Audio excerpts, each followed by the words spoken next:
Welcome to Crosstalk. I'm Peter Laveau. Countering revolution. A little over a year ago, the Arab awakening started and quickly inspired millions in North Africa and the Middle East. What is the current state of this awakening? Is democracy and civil society truly on the march? Or are the powers of reaction again controlling the narrative and political outcomes?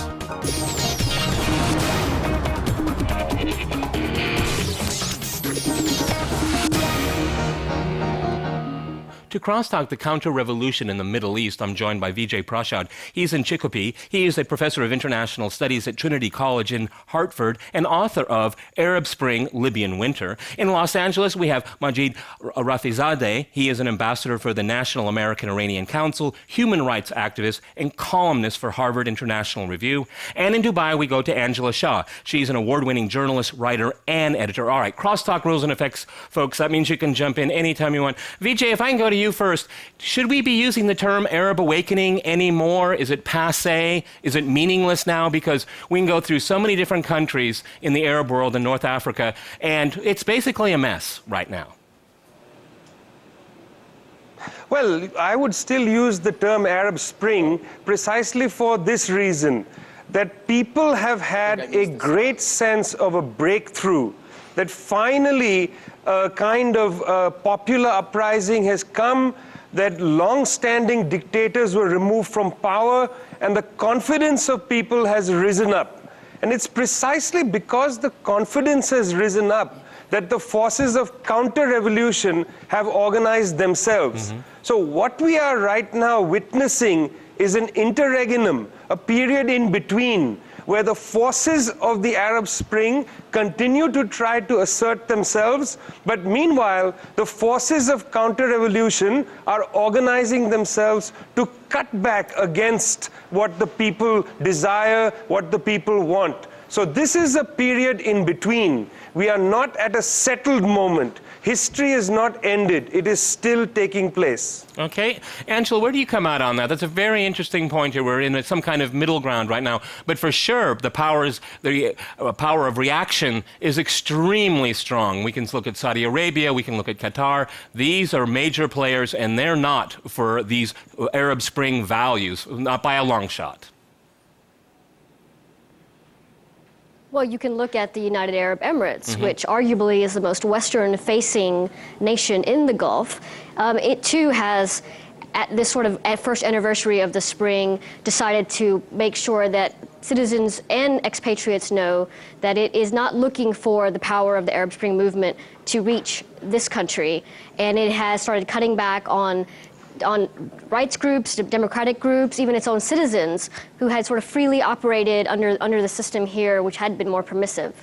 Okay, Majid, what do you come out on this in Los Angeles here? Where is the Arab Spring going? Is it freezing up? Well, to answer, it's an important question. I think to answer your question first, I would like to put Arab countries, governments, monarchs, and regimes into three, I think, different categories. On the one hand, we have those Arab governments who faced citizen revolts, uprising, citizens who were seeking birthrights of freedom, dignity, or equal opportunity, and the regime did not want to introduce political reforms, and the people were able to overthrow those regimes, to evict the rulers from the office. These governments, you can name Egypt, Tunisia, and Libya. On the second group, we have those Arab governments or monarchs who wanted to introduce some political reforms when they faced uprising. They introduced some independent investigations for some atrocity which was committed by security forces, and they had some legitimacy within their own people. I think you can name Bahrain in this regard, or Jordan. And the third group, I think the group that when they first the uprising, they just unleashed their tanks, guns, snipers, military security forces, and to quell the uprising and demonstrators. And I think Syria is in this group. So I think each group of these countries are in different level of the revolution or phase of the revolution. And well, okay, but I mean, it sounds like to me the first countries you mentioned, you make it sound like a success, like Libya. Vijay, what do you think about that? I mean, Libya is in a mess right now. Okay. okay? It's not in the papers anymore because everyone wants to see Assad go, but Libya is in a mess, and the entire neighborhood feels it, okay? There's no successful revolution there, okay? Not, at least there's no evidence of it yet. Go Let's ahead. make 2 points.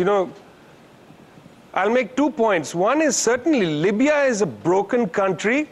They are unwilling to look at Libya because then it ruins the idea of the so-called Libyan model, the exportable model that some people want to take to Syria. So any look back at Libya is going to caution you about using NATO out of area in such a militaristic way. Nobody wants to talk about, for instance, the fact that an entire town in Libya, the town of Tuarega, was ethnically cleansed. There is no call for a further detailed forensic human rights investigation of what has happened in Libya post-NATO intervention, and NATO, as you know, has refused any public or independent evaluation of its tactics in Libya. So that's the first thing. Secondly, I think it's extraordinary to say that in Bahrain there were reforms conducted and that these were, in a sense, taken up by the people as genuine. Just this last month, there has been a series of protests about the Formula One rally, and in this month, there have been people who have been killed.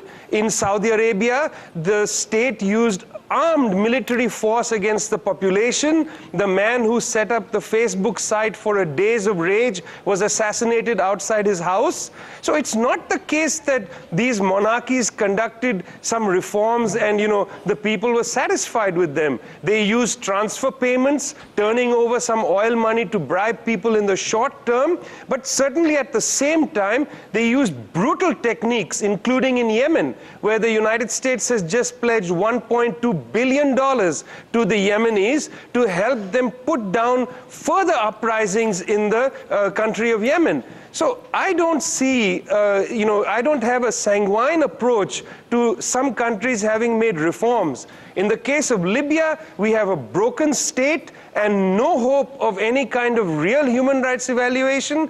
And in the case of the Gulf countries, Bahrain, Saudi Arabia, Yemen, there is in fact blindness towards the state violence used against the population who have genuine demands and a history of genuine calling for transformation. Okay, Angela, if I can go back to you in Dubai, it's quite hypocritical, isn't it, for Western countries to complain about violence in one country, Syria, but not violence in other countries, because they're aligned with the West, okay? Yemen is a nice example right there. And of course, this blind side about Libya is pure hypocrisy. It stinks to heaven because NATO did a good job, quote unquote, there. It didn't. Sure, you can understand the wariness, whereas, Mubarak was an ally of the United States. Saudi Arabia, the United Arab Emirates are both allies, and so they can kind of see what's going on here. They're going to be very cautious. Look, the chaos that's just been described is exactly what, especially in the UAE, that it wants to avoid. Its whole economic model is based on being a bridge between East and West. It takes great pride in being the home to multinational companies, to people from all over the world, and it has made its mark in the global economy from this.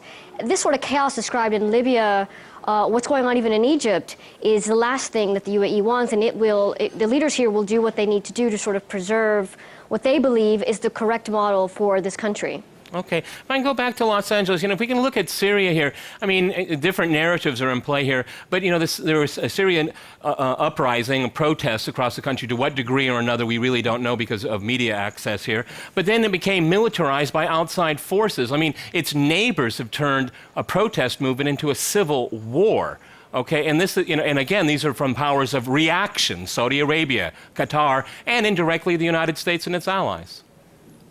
They're to blame for the civil war. Well, yeah, that's a significant question. But just go back to my previous point, just to clarify it more. I didn't want to portray the picture that there is a utopian life style now in those countries who overthrown their regime, or the other countries who introduced some political reforms. What I'm trying to say is that this is not a single set of process that can be achieved overnight.